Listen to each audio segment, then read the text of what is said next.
Richard Gutierrez, pinagtanggol si Barbie Imperial kay Sara Labati.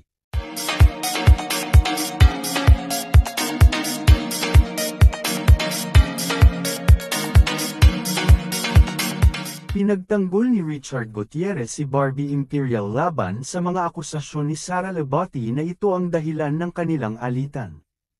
Ayon kay Richard, walang basehan ng mga paratang dahil propesyonal lamang ang relasyon nila ni Barbie. Mariin din niyang sinabi na hindi dapat masangkot si Barbie sa personal nilang isyu bilang mag-asawa.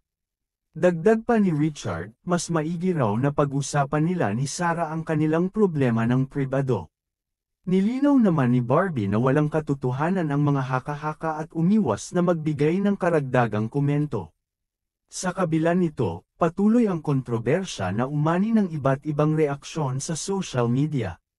Marami ang pumuri kay Richard sa kanyang paninindigan para kay Barbie.